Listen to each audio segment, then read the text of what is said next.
Astaghfirullah.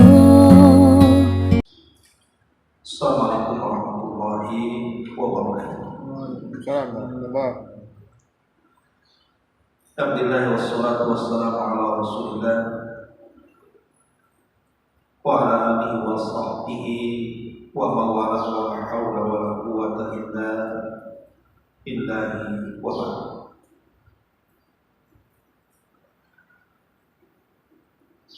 Alhamdulillah, segala puja dan puji hanya milik Allah Subhanahu wa ta'ala. Salawat dan juga salam kita hadiahkan kepada Rasul kita Nabi besar Muhammad sallallahu alaihi wa ala alihi wasallam. Ma'asyiral muslimat yang dimuliakan Allah Subhanahu wa ta'ala, alhamdulillah di pagi menjelang siang ini kita bisa kembali duduk di Masjid Bid'ah ini. Tentu tidak lain dan bukan dalam rangka untuk thalabul ilmi. Salawat dan juga salam kita hadiahkan kepada Rasul kita Nabi besar Muhammad sallallahu alaihi wa alihi wasallam. Tema di pagi hari ini kita akan bahas tentang 8 dosa yang kelak pada hari kiamat akan disingkap aibnya oleh Allah di hadapan manusia. Dosa apa ini? Dan begitu malunya kalau seandainya Allah Subhanahu wa ta'ala membongkar dosa kita di hadapan seluruh manusia kelak pada hari kiamat. Baik, sebelum saya menyebutkan 8 dosa yang akan disingkap aibnya pada hari kiamat, kita berikan mukadimah dulu bahwa salah satu nikmat yang sangat besar yang Allah Subhanahu wa ta'ala anugerahkan kepada kita adalah nikmatu as-sidq, nikmat di mana aib kita ditutup oleh Allah Subhanahu wa ta'ala di dunia. Karena salah satu yang membuat kita dihargai, dimuliakan, bahkan dihormati, itu karena Allah menutup aib kita. Kalau Allah Subhanahu wa ta'ala membongkar satu saja dari aib kita ini, tentu tidak ada manusia yang tahan untuk hidup karena menanggung marah. Sehingga ketika Allah Subhanahu wa ta'ala menutup aib-aib kita, itu sebuah nikmat yang harus kita syukuri. Karena tidak ada satupun manusia yang sempurna. Pasti ada saja kekurangan dari dosa-dosa yang kita lakukan atau maksiat yang kita kerjakan.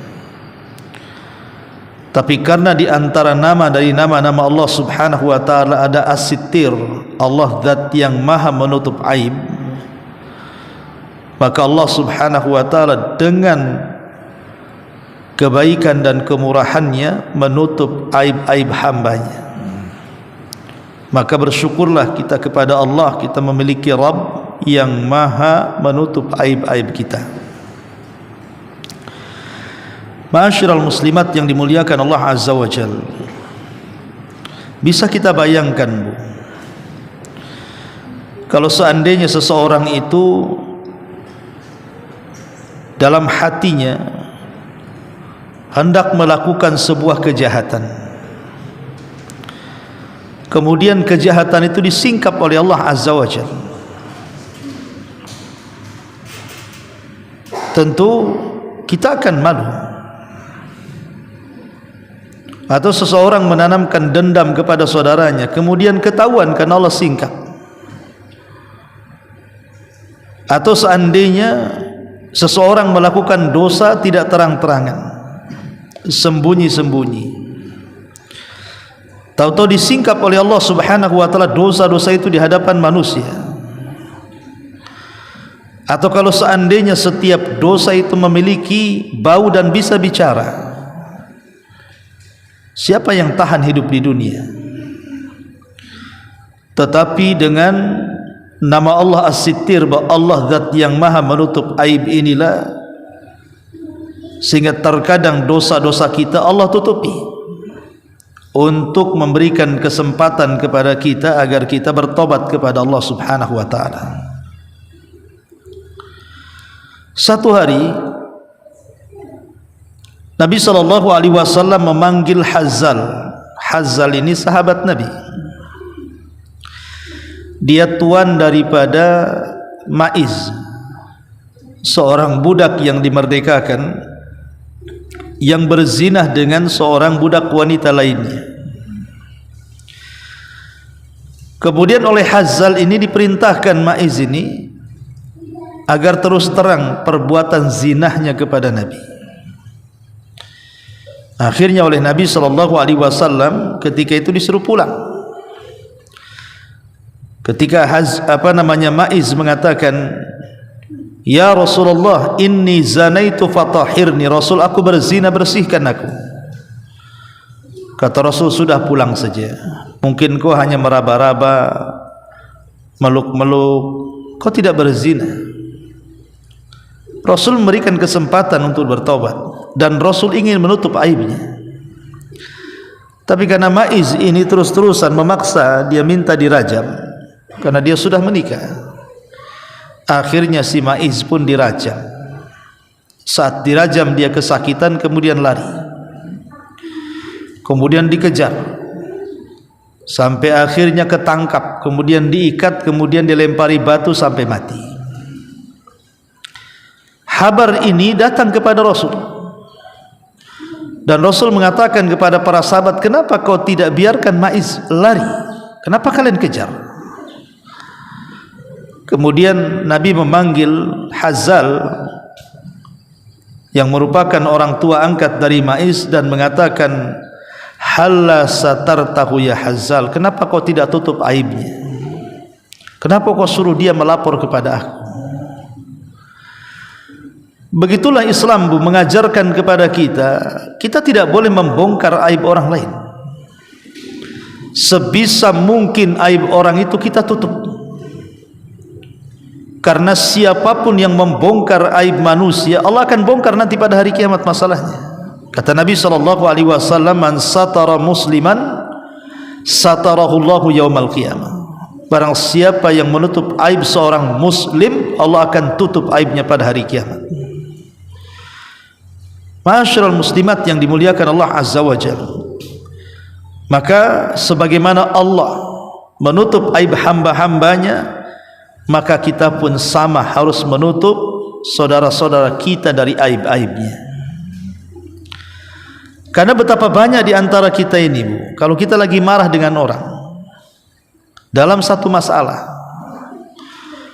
kemudian kita menceritakan kepada orang, terkadang kita bercerita itu bukan masalah yang kita hadapi dengan dia, tapi terkadang aib-aibnya juga yang tidak ada hubung kait dengan masalah itu kita bongkar juga. Tidak boleh. Boleh kita membalas kejahatan dengan kejahatan yang sama, tapi tidak boleh berlebihan. Karena Allah yang mengatakan, jazaa'us sayyi'atin sayyi'atu mithluha. Balasan keburukan itu dengan keburukan yang sama, bukan melampaui batas saat membalasnya. Ma'asyiral muslimat yang dimuliakan Allah Azza wa Jalla, bahkan satu hari Umar bin Khattab radhiyallahu anhu, dia memergoki seseorang berzina dengan kedua matanya, dan saat itu Umar menjadi khalifah. Artinya Umar bisa saja menangkap orang itu dan dengan kekuasaannya menghukum dia, karena dia Amirul Mukminin, khalifah kaum muslimin. Dia memergoki orang berzina dengan kedua matanya. Tapi Umar bin Khattab radhiyallahu an kemudian mengumpulkan para sahabatnya. Kemudian Umar bertanya kepada mereka, bagaimana pendapat kalian jika ada seorang pemimpin? Dia tidak menyebutkan dirinya. Dengan kedua matanya melihat rakyatnya berzina. Apakah seorang pemimpin itu harus menangkapnya dan menghukumnya? Maka terjadi perselisihan para sahabat. Ketika itu Ali radhiyallahu an menyarankan kepada Umar agar menutup aibnya. Akhirnya Umar pun kemudian mengatakan, benar kalian, wa kadzaba aini, dan kedua mataku yang dusta. Artinya Umar bin Khattab radhiyallahu anhu padahal dia seorang pemimpin, tapi dia menutup aibnya. Sebagaimana Allah Subhanahu wa taala menutup dosa-dosa kita, aib-aib kita, untuk memberikan kesempatan dia berbuat baik dan bertobat kepada Allah Azza wa Jalla, maka tirulah cara Allah Subhanahu wa taala dengan kebaikannya kepada hambanya dengan melakukan hal yang sama. Karena di zaman sekarang naudzubillah tsumma naudzubillah, terkadang lisan manusia itu mudah sekali untuk membongkar aib saudaranya. Lihat di televisi-televisi itu, acara-acara itu. Terkadang acara-acara hiburan di televisi itu tidak lain dan bukan dalam rangka membongkar aib saudaranya. Atau sekarang mungkin di YouTube lah, orang yang memiliki aib itu dia sudah berusaha untuk menutupinya, tapi orang lain justru membongkarnya. Bahkan dibuat acara khusus pula tuh, sampai akhirnya ketahuan, oh si fulan itu punya selingkuhan, punya anak zina, pernah ini, pernah itu, naudzubillah. Masyaallah muslimat yang dimuliakan Allah Azza wa Jalla, tidak boleh kita ini menyingkap aib orang lain, yang ada justru kita menutupnya. Hatta kalaupun tetangga sendiri, ibu di satu perumahan, anggap saja rumahnya couple, kemudian ibu mendengar ada pertengkaran tetangga dengan suaminya, bakbuk gak jelas. Cukuplah ibu yang tahu dengan Allah Azza wa Jalla. Jangan ceritakan kepada suaminya, walaupun itu suami. Cukup ibu yang tahu, itu amanah dengar. Kalau ibu menceritakan kegaduhan tetangganya yang gak ada sangkut paut dengan ibu ini kepada orang lain selain daripada ghibah, maka ibu sudah membongkar aib saudaranya. Gak usah pedulikan bu aib orang, kita juga banyak aibnya. Ngapain kita mempedulikan aib orang lain? Karena siapa yang kemudian mencari-cari aurat orang lain, aib orang lain, nanti Allah cari-cari aib kita, dan sembunyi di mana saja Allah akan menyingkapnya. Artinya al jaza min jinsil amal kama tadinu tudan. Sebagaimana balasan itu disesuaikan dengan amalannya, bagaimana engkau bermuamalah dengan manusia seperti itu, maka Allah juga sama. Jadi kalau kita membongkar aib orang lain, Allah akan kirim orang untuk membongkar aib kita. Begitulah hukum karma bu, ada dalam Islam ya. Lah di sana bu, kalau seandainya orang itu melakukan dosa tapi Allah tutup aibnya, karena Allah memberikan kesempatan untuk bertobat, tapi dia juga tidak bertobat di dunia, maka di akhirat aib kita akan dibongkar. Lah inilah pembahasan kita. Ada dosa-dosa yang ketika di dunia boleh jadi Allah tutup aibnya, diberikan kesempatan untuk bertobat tapi tidak bertobat. Ingat, ada hari akhir di mana kita akan disingkap dan jauh lebih malu lagi dibandingkan disingkap di dunia, karena yang menyaksikan manusia ramai. Manusia yang hidup pertama sampai manusia yang terakhir mati menyaksikannya. Bagaimana tidak malu? Ma'asyiral muslimat yang dimuliakan Allah Azza wa Jalla, dosa-dosa apa itu saja? Saya akan sebutkan 8 dosa. Yang pertama, dosa yang akan disingkap aibnya adalah man tatabba'a aurata muslimin. orang yang mencari-cari aibnya seorang muslim. Orang yang mencari-cari aibnya seorang muslim. Nabi SAW bersabda dalam hadis Abdullah bin Abbas radhiyallahu anhuma dari Nabi SAW, man satara aurata akhihil muslim satarahullahu auratahu yaumal qiyamah wa man kashafa aurata akhihil muslim kashafallahu auratahu hatta yafdhahahu biha fi baitihi. Barang siapa yang menutup auratnya, aibnya saudaranya muslim, maka Allah akan tutup aibnya kelak pada hari kiamat. Tapi barang siapa yang menyingkap aib saudaranya, seorang muslim, maka Allah akan singkap aibnya walaupun dia bersembunyi dalam rumahnya. Subhanallah. Ini yang pertama. Jangan coba-coba tatabbu, mencari-cari, mengorek-korek, mencari informasi soal keburukan saudaranya. Karena sering terjadi di masyarakat ini, Bu, namanya tajassus. Tajassus itu mencari-cari keburukan orang lain. Sangat dilarang, Bu. Yang ada justru kita harus menutup aibnya. Nabi Isa alaihi salam memergoki orang yang mencuri, dikejar sama Isa, kemudian ketangkap orang yang mencuri ini. Kemudian ketika ditangkap, Isa bertanya kepada orang ini, kau mencuri ya? Dia mengatakan wallahi tidak mencuri, karena dia sudah bersumpah. Akhirnya apa kata Isa? Shadaqta wa kadzaba aini, kau benar mataku yang tersilap, katanya. Padahal jelas-jelas melihat. Isa malah mengatakan kau benar mataku yang kesilap, katanya. Mataku yang dusta. Tetapi kita lihat hari ini, kalau ada saudara kita bermaksiat kepada Allah Azza wa Jalla, justru diceritakan tuh. Sini-sini. Tahu berita terupdate nggak tentang si fulan? Apa itu? Ini begini begitu. Nah, aku lihat dia di sini di situ. Ya. Sedang bermaksiat. Naudzubillah. Tidak boleh. Pamannya ibu sedang jalan-jalan sama suami dengan cari kuliner malam-malam, pamannya kan. Anggaplah ke Nagoya sana. Lewatlah di jalannya mungkin pinggir tempat hiburan. Nampaklah ada tetangga di situ dengan pakaiannya yang tidak senonoh gitu kan. Tutup, nggak usah diceritakan. Ibu pulang, nggak usah diceritakan.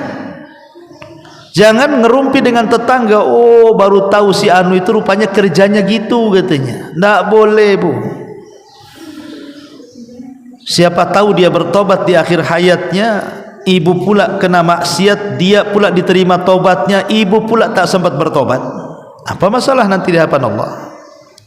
Tutup aibnya. Kalau bisa dinasihati, nasihati, tapi jangan disebar aibnya. Kalau tidak sanggup, doakan. Semoga Allah berikan hidayah. Jadi jangan sampai kemudian membongkar-bongkar aib saudaranya muslim atau muslimah. Karena ada ancamannya di sini, faman kasyafa aurata akhihil muslim kasyafallahu auratahu. Siapa yang membongkar aib saudaranya muslim, maka Allah akan bongkar aibnya walaupun dia bersembunyi dalam rumahnya. Ini yang pertama. Yang kedua, di antara amalan yang akan disingkap kelak aib kita pada hari kiamat, al-mujahiruna bil ma'asi.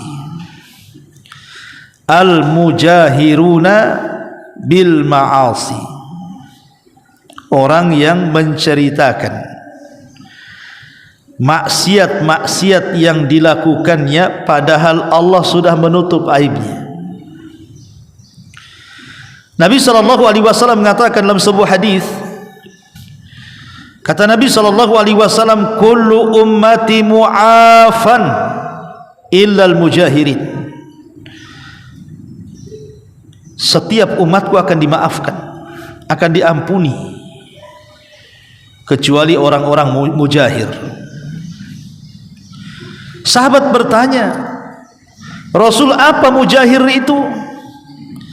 Maka Nabi SAW mengatakan, wa inna minal ajhar atau wa inna minal ijhar an ya'malal abdu bil laili amalan thumma yusbihu qad satarahu rabbuh fayaqulu ya fulan qad alimtul barihata kadha wa kadha wa qad bata yasturuhu rabbuhu fayabitu yasturuhu rabbuhu wa yusbihu yakshifu sitrallahi anhu. Kata Nabi SAW, dan termasuk dari mujahir adalah seseorang hamba melakukan satu amalan dosa di malam hari,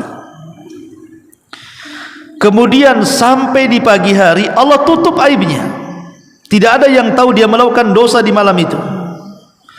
Tiba-tiba pula dia ceritakan dosa semalam kepada saudaranya dan mengatakan, ya fulan, aku semalam sudah melakukan dosa ini dan dosa itu, padahal semalam Allah sudah tutup aibnya sampai subuh, tapi justru dia malah membuka tabir Allah yang menghalangi dirinya dengan dosanya dari manusia. Dan ini banyak, Bu, menceritakan aib sendiri itu banyak, nggak boleh. Kalau seandainya ada orang yang dulunya pernah melakukan kejahatan atau maksiat yang orang tidak tahu, kemudian Allah Subhanahu wa taala tutup aib ibu, akhirnya ibu hijrah. Dengan hijrah itu akhirnya ibu menggunakan pakaian syar'i, mulai ngaji, mulai sholat, mulai tobat, mulai berbuat baik, mulai memperbaiki diri. Kalau Allah sudah berikan taufik dan hidayah, jangan coba-coba menceritakan dosa masa lalu. Cukuplah Allah dan ibu yang tahu, jangan diceritakan. Pamannya di badan ibu banyak tatonya, karena dulunya ya mungkin masuk ke pergaulan jahiliyah, masih awam, ikut geng motor sana, geng motor sini, umpamanya kan, atau ingat anak-anak pang gitu ya. Tapi di masa ibu muda belum ada pang lah ya. Anggaplah kemudian ibu masuk dulunya dalam pergaulan yang gak jelas, akhirnya penuhlah badan itu dengan tato. Allah takdirkan hidayah menyapa ibu pula. Tobatlah ibu, mulai pakai pakaian syar'i, mulai rok-rok mini itu dibakar ibu, ganti pula pakaian yang panjang. Tutup, Bu, jangan ada yang tahu. Tutup. Cukup ibu dengan suami saja, karena dengan suami kan tak mungkin pakai baju terus, bukan itu. Cukup ibu dengan suami kalau yang punya suami. Kalau tidak punya, cukup ibu sendiri yang tahu. Tutup, ya. Pakai pakaian yang tertutup. Jadi kalau kenalan dengan orang itu, orang tahu ibu orang baik. Tapi kalau ibu ceritakan kepada orang, apalagi menceritakannya dengan bangga gitu ya, oh saya ini belum tahu saja, aku pun pernah juga tuh kayak gitu tuh, ya. Kayak gitu apanya? Kayak gitulah pokoknya, ya. Kayak anti juga kan itu. Saya juga pernah kelayapan malam-malam tuh dulu tuh, jadi wanita remang-remang gak jelas kan itu kan, umpamanya. Nggak usah, Bu, Allah sudah tutup aibnya, cukup ibu yang tahu dengan Allah, nggak usah diceritakan. Kalau sudah baik nggak usah diceritakan, supaya orang-orang itu ketika kenalan dengan ibu, taunya ibu orang baik, akhirnya ibu didoakan orang lain, apalagi tambah baik lagi, tambah banyak lagi doanya orang lain itu. Tapi kalau seandainya ibu ceritakan dosanya, dikhawatirkan yang tadinya pandangan manusia positif dengan ibu jadi negatif akhirnya. Pakaian aja bagus-bagus, isinya tato semua tuh katanya. Jangan, nanti kan pandangan orang jadi negatif, Bu. Tapi kalau orang nggak tahu kan positif semua pandangan orang itu. Maka ini dosa yang kedua, jangan suka menceritakan aib sendiri, walaupun sama suaminya, walaupun sama orang terdekatnya, tidak boleh. Karena dulu ada satu cerita, Bu. Ada seorang wanita ini dulunya mantan wanita malam, kemudian tobat, kemudian mendapatkan laki-laki soleh, kemudian menikah. Wanita ini merasa bersalah gitu. Dia harus menceritakan masa lalunya. Setiap hari dibayang-bayangi dengan masa lalunya. Dia merasa bersalah. Dia ingin menceritakan kepada suaminya yang soleh. Mudah-mudahan suaminya menerima dirinya. Dan dia yakin akan memaafkannya karena suaminya orang baik. Akhirnya setelah istikharah, dia ceritakan, oh saya ini mantan itu, banyak mantan. Ya. Marah suaminya, Bu. Langsung diceraikan hari itu juga. Terkadang niat baik tidak mesti dapat sambutan positif, terkadang bisa jadi negatif. Kenapa Islam itu melarang tidak boleh menceritakan aib? Inilah jadinya, niatnya baik, akhirnya endingnya tak baik jadinya. Makanya Islam itu ketika melarang sesuatu ada masalah di dalamnya, jangan ceritakan. Cukup ibu dengan Allah saja yang tahu. Karena setiap kita ini punya aib. Ibu, saya, siapapun punya aib. Ibu kalau tahu aib saya nggak mungkin juga ngaji di sini. Ngapain ngaji sama Bu Meroh katanya. Saya pun tidak mau juga duduk sama ibu kan begitu. Kalau masing-masing orang itu tersingkap aibnya masing-masing. Tapi alhamdulillah Allah itu sitir, Zat yang maha menutup aib. Ibu tidak tahu aib saya, saya cuma tak tahu aib ibu kan gitu. Allah tutup masing-masing, jadi saling menghormati dan menghargai. Masyaallah muslimat yang dimuliakan Allah Azza wa Jalla, lah orang-orang yang menceritakan aibnya sendiri kelak pada hari kiamat, maka Allah akan bongkar tuh aibnya di hadapan manusia yang ramai. Ini yang kedua. Yang ketiga, di antara dosa yang akan disingkap aibnya adalah muraun. Muraun, orang yang dalam amal soleh itu pengen dipuji manusia, pengen dielu-elukan manusia. Disebutkan dalam sebuah hadis dari Nabi sallallahu alaihi wasallam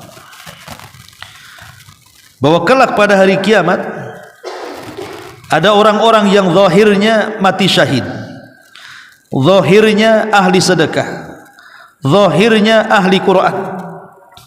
3 manusia dihadapkan di hadapan Allah ini, disaksikan orang ramai. Kemudian Allah ditanya kepada orang yang mati syahid dengan menggambarkan amalan dia di dunia. Kata Allah, betul itu kamu yang berjihad? Oh iya ya Rabb, itu saya ya Rabb. Allah mengatakan, kau sedang apa di situ? Dia mengatakan, qataltu fika hatta ustushhidu. Aku berperang di sana ya Rabb sampai aku mati syahid di peperangan itu. Apa kata Allah?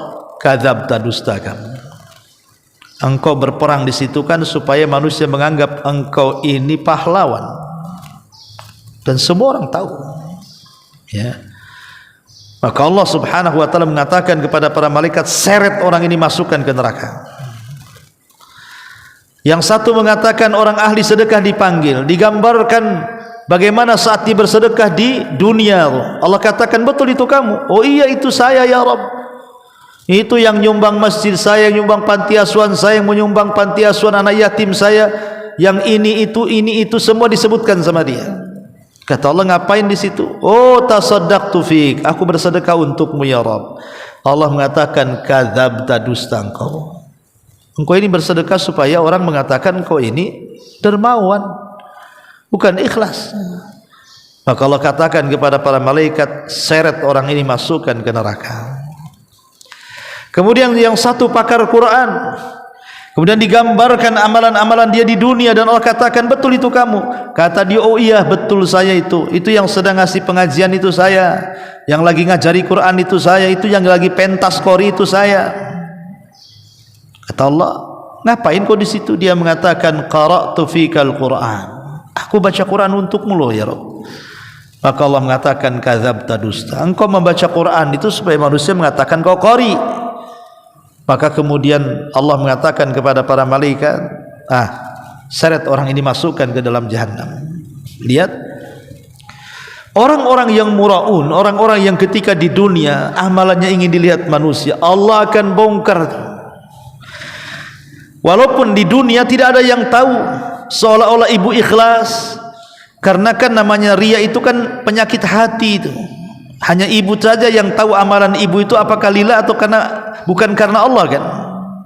Tapi nanti pada hari kiamat akan ketahuan semuanya dan akan dibongkar bahwa amalan itu bukan untuk Allah tapi untuk manusia. Maka hati-hati, ikhlaskan dalam beramal saleh. Ini yang ketiga.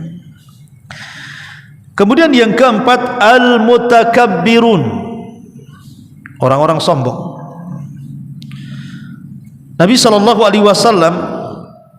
bersabda dalam hadis Abdullah ibn Umar, dia mengatakan, aku mendengar Nabi SAW bersabda dan dia berada di atas mimbar.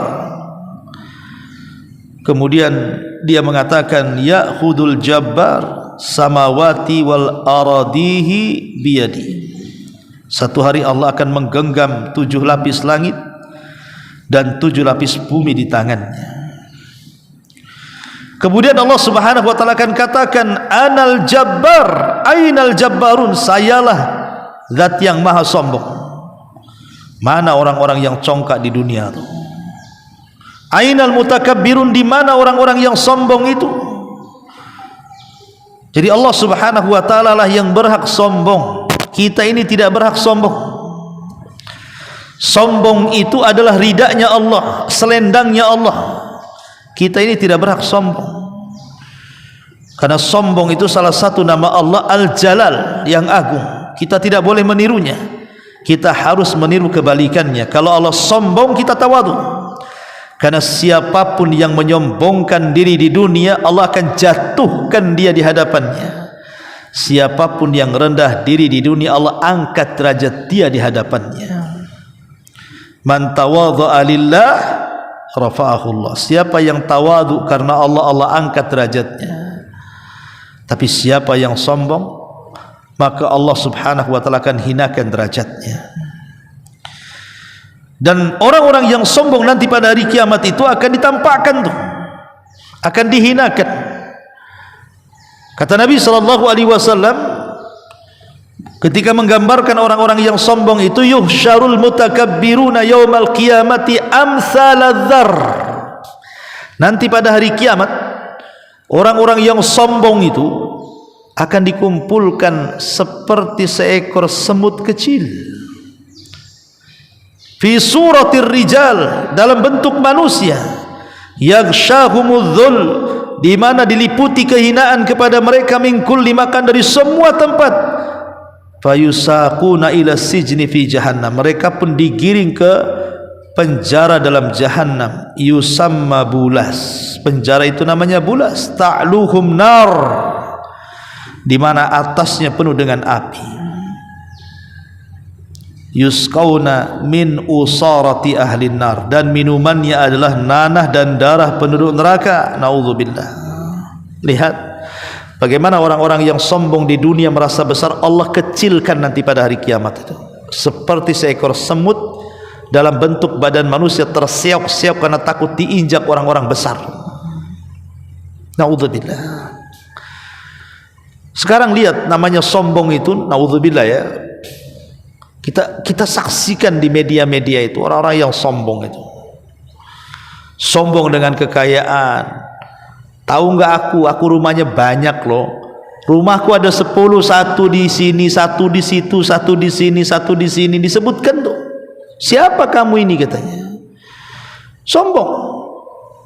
Ya, karena ada orang-orang sombong membanggakan kekayaannya, membanggakan pangkatnya, jabatannya, kepemimpinannya, nenek moyangnya, turunannya lah, bahkan nasabnya pula sombong dia dengan nasabnya. Tahu nggak, dalam badanku ini mengalir darah Rasul. Emang kamu apa? Oh, mantap sombongnya, tingkat tinggi sombongnya, berbangga dengan nasab ala jahiliyah, berbangga dengan pangkat, belum tahu siapa aku dia katanya. Emang kalau tahu kenapa? Malik ibn Dinar, seorang ulama salaf. Malik ibn Dinar, satu hari di depannya ada seorang panglima Basrah lewat dengan membusungkan dada, Jadi Malik ibn Dinar ini nasihatilah ini seorang panglima perang ini dan mengatakan, jangan kau jalan seperti itu, karena jalan seperti itu jalannya penduduk neraka. Dinasihati panglima perang ini. Mungkin bergaya dia karena dia merasa panglima dan dia seorang gubernur Basrah. Jadi Malik ini seorang ulama, Malik ibn Dinar ini jalan pula dengan membusungkan dadanya di hadapan dia. Ditegurlah sama ulama ini, jangan jalan kayak gitu, itu jalan penduduk neraka. Apa kata si wali Basrah ini? Ala ta'rifuni? Enak aja kau ngomong, kau enggak tahu siapa aku ya katanya. Kata Malik ibn Dinar, bal a'rifuka haqqal ma'rifah, bahkan aku tahu, lebih tahu daripada dirimu sendiri katanya. Kemudian kata wali Basrah, panglima perang ini mengatakan, iya kalau begitu siapa aku kalau kau mengetahui aku ini? Maka dia mengatakan, engkau ini manusia yang keluar dari 2 lubang najis, dan sekarang di perutmu pun penuh dengan najis, dan kalau kau mati jadi bangkai, tidak ada manusia yang akan dekat-dekat denganmu. Kau ini bukan siapa-siapa katanya. Subhanallah, ini kan kalimat yang dalam ini. Kau ini manusia yang keluar dari 2 lubang najis, kau berjalan dalam perutmu juga penuh dengan najis, dan kalau kau mati kau jadi bangkai, kau akan sombongkan di hadapan Allah. La haula wala quwata illa billah. Akhirnya dia sadar, maka hendaklah jangan sombong. Yang namanya langit, di atas masih ada langit, di langit itu pun masih ada langit lagi, berlapis langit-langit itu. Kenapa, apa yang harus sombongkan? Ya. Ini yang keempat. Yang kelima, al-munafikun, orang-orang munafik. Orang-orang munafik di dunia yang mereka menampakkan keislaman dan menyembunyikan kekufuran, maka mereka akan dibongkar aibnya oleh Allah Azza wa Jalla pada hari kiamat. Orang-orang munafik, dzu wajhaini, pemilik 2 wajah.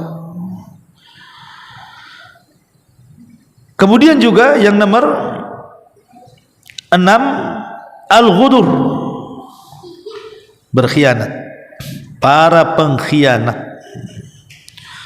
Nabi SAW mengatakan, idza jama'allahu al-awwalina wal akhirin yaumal qiyamah yurfa'u likulli ghadirin liwa faqila hadhihi ghudratu fulanin wa fulan. Kata Nabi SAW, apabila Allah kumpulkan orang-orang yang awal dan juga orang yang akhir kelak pada hari kiamat, maka akan diangkat pada setiap para pengkhianat itu ada bendera yang mencirikan dia seorang pengkhianat. Kemudian dikatakan, inilah bendera fulan ibn fulan, si pengkhianat itu. Jadi pengkhianatan itu akan membongkar aib dia pada hari kiamat. Ya, pengkhianat itu kan umum. Pengkhianat negara ya ada, ya. Pengkhianat di perusahaan ya ada. Pengkhianat dalam keluarga ya ada. Pengkhianatan itu di mana-mana. Istri mengkhianati suami, suami mengkhianati istri. Pemimpin mengkhianati rakyat, rakyat mengkhianati pemimpinnya. Perusahaan mengkhianati bosnya, bos juga mengkhianati para pekerja di perusahaannya. Pengkhianat itu banyak di sekitar kita. Tapi ingat, kelak pada hari kiamat para pengkhianat itu akan dibongkar aibnya di hadapan Allah Subhanahu wa taala. Ini yang ke-6. Yang ke-7, al-ghulul. Ghulul itu artinya mengambil hak. atau dengan bahasa lain korupsi lah kan gitu. Mengambil harta yang belum dibagi, mengambil harta yang bukan haknya. Nabi Allah Subhanahu wa taala berfirman dalam surah Al-Imran ayat 161. Wa ma kana lin nabi an yaghul wa man yaghlul ya'ti bima ghalla yaumal qiyamah thumma tuwaffa kullu nafsin ma kasabat wa hum la yudhlamun. Tidak layak seorang nabi menyelewengkan harta rampasan perang. Siapa yang menyelewengkan harta rampasan perang, niscaya pada hari kiamat dia akan datang membawa apa yang diselewengkannya itu. Kemudian setiap orang akan diberi balasan secara sempurna sesuai apa yang mereka lakukan, dan mereka tidak akan dizalimi sama sekali. Lihat, harta yang diambil nanti pada hari kiamat, harta itu akan datang untuk membalasnya. Seperti orang-orang yang berkhianat, dia tidak mau bayar zakat, maka harta-harta itu akan dibentuk oleh Allah. Umpamanya dia punya kambing, punya sapi, punya unta, pas waktunya zakat tak mau dikeluarkan zakatnya, nanti unta, sapi, kambing pada hari kiamat akan dibesarkan, kemudian akan menginjak-injak kita dan menandu-nandu kita, karena kita tidak pernah membayar zakatnya, kita berkhianat dengan harta kita. Ataupun orang-orang yang punya emas banyak tidak dizakatkan, emasnya akan dilelehkan dan akan disetrikakan di punggung dan pundak dia sampai dia menjerit-jerit, sampai terkelupas semua kulitnya, menyasar ke dagingnya, dan dia pun merasa kepanasan yang luar biasa.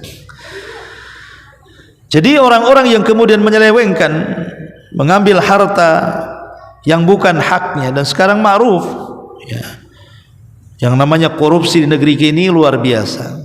Artinya sudah banyak kejujuran itu tercabut di semua kalangan dan lini kehidupan. Dan sekarang memang kejujuran itu luar biasa kan Bu. Kenapa coba di negeri kita itu sampai ada badan-badan pengoreksi keuangan itu? Ada BPK, ada KPK, ada audit keuangan lain-lain, macam-macam lah itu badan-badan itu.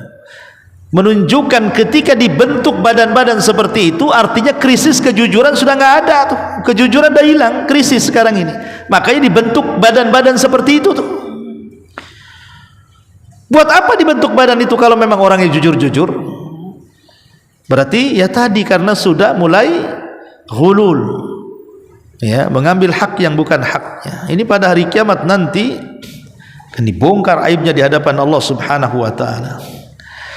Kemudian yang terakhir, man angkara waladahu, man angkara waladahu, siapa yang mengingkari keturunannya, orang yang mengingkari keturunannya. Nabi SAW mengatakan, manin tafa min waladihi liyafdhahu fid dunya fadhahahu Allahu yaumal qiyamah ala ru'usil ashhad qisasun biqisasin, kata Rasul. Kata Nabi SAW, barang siapa yang menafikan dari anaknya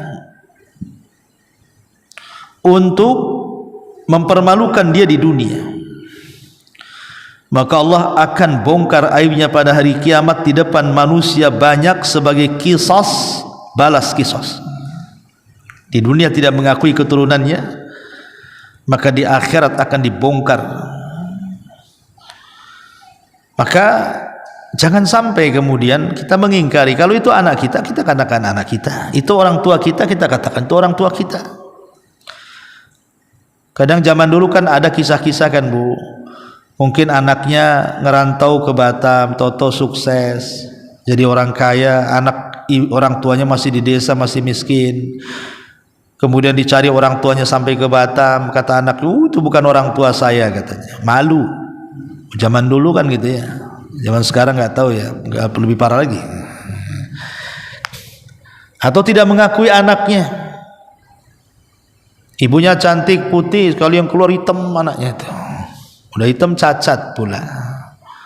Tak diakui anaknya, itu bukan anak saya, masa saya kayak gini, anak saya kayak gitu katanya.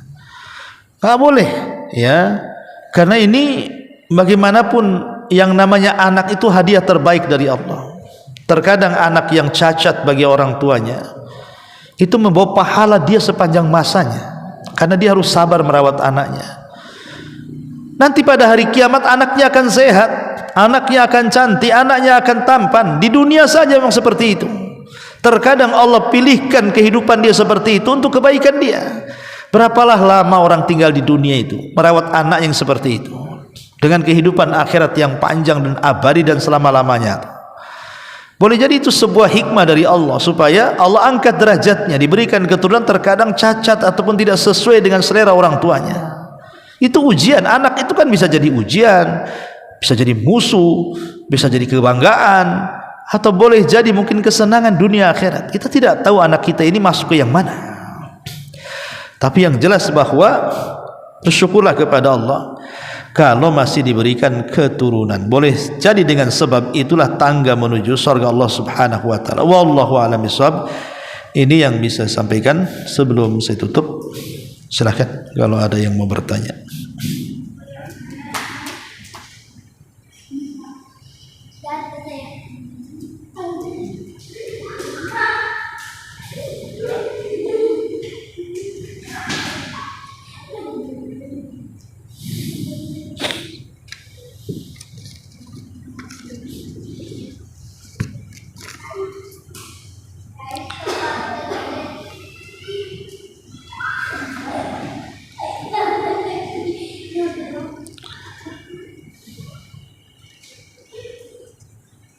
Seorang ayah meninggal dunia dan meninggalkan harta waris, tapi harta waris tersebut tidak dibagikan hingga sekarang, sampai ibu istri dari yang meninggalkan harta waris sudah meninggal, dan bahkan anak dari beliau sebagai ahli waris telah meninggal juga. Bagaimana hukum harta warisan tersebut? Dan apakah warisan dari anak yang sudah meninggal turun ke cucunya, atau hanya dibagikan kepada anak-anaknya yang masih ada saja? Iya, begini Bu ya. Harusnya saat ayah meninggal dunia, disitulah harusnya sudah dibagi-bagikan harta warisnya. Karena ada yang berhak di situ. Pertama ibunya, istrinya gitu kan, dan juga anak-anaknya. Harusnya seperti itu. Tapi terkadang ada seorang ibu yang tidak paham. Seorang ibu yang tidak paham, tidak mau dibagikan harta suaminya. Maunya dikuasai dia sendiri, anak-anaknya kan ikut saya, alasannya seperti itu. Itulah akhirnya terjadi seperti ini. Jadi harusnya ketika sang pemilik harta meninggal, cepat dibagi waris. Tapi kalau kasusnya sampai ibunya menguasai, kemudian ibunya juga meninggal dunia, kemudian ahli waris dari anak-anaknya pun ada juga yang meninggal dunia. Nah sekarang bagaimana cara pembagiannya? Ya tetap Bu, pembagiannya pertama dikembalikan kepada harta awal. Pembagiannya dikembalikan ke harta awal dulu ya Bu ya. Pemanya hartanya berapa saat bapak meninggal. Karena ahli warisnya masih hidup semua, kecuali kalau ahli warisnya meninggal duluan, jangan dihitung. Pemanya anaknya meninggal sebelum bapaknya, nggak dihitung. Walaupun anak ini punya anak lagi, cucunya nggak dapat, karena ahli warisnya meninggal duluan. Tapi kalau ahli warisnya masih hidup, hitung dari awal lagi. Nih kalau si ayah punya harta 1 miliar, bagi, oh ibu dapat sekian persen, kemudian anak-anaknya dapat sekian berdasarkan faraid gitu ya. Nah, nanti kan sudah ketahuan tuh dapatnya berapa. Setelah itu kemudian sisihkan harta yang dapat itu kepada orang yang meninggal tadi, supaya dinikmati oleh anak-anaknya. Jadi tidak bisa kemudian dibagikan kepada orang yang hidup saja hari ini, tidak, karena yang mati pun kalau dia meninggal setelah ahli waris meninggal, dia dapat hak, artinya anak-anaknya dapat hak. Bagi seperti itu. Wallahu a'lam. Karena begini Bu, kadang-kadang ada sebagian orang zalim, umpamanya pembagian waris, tahu-tahu mungkin satu di antara sekian saudara tak mau dibagi. Ini rumah peninggalan orang tua, kalau kita bagi nanti kita tak bisa balik, tak ada rumah. Gak begitu caranya. Manusia itu kebutuhannya beda-beda. Yang satu tak punya anak, mungkin kebutuhannya ya segitu-segitu saja. Yang satu punya anak, kebutuhannya beda lagi. Yang satu anaknya sudah sekolah, kebutuhan lagi. Belum ada sakit mendadak, perlu biaya lagi. Zalim akhirnya yang menahan harta waris itu. Cepat dibagi harta waris itu. Kemudian bismillah, assalamualaikum warahmatullahi wabarakatuh. Ada seorang suami bekerja di PT dengan penghasilan UMR. Setiap bulannya hanya memberi uang ke istrinya setengah dari gajinya, yang hanya cukup untuk bayar hutang suaminya dan juga listrik air. Sedangkan untuk bayar makan anak sekolah, jajan anak sekolah, sang istri harus mencari sendiri. Kalau istrinya mengeluh ke suami, minta uang belanja, suami selalu marah dan sering bilang kalau si istri enggak bersyukur dan malah disuruh cari suami yang kaya.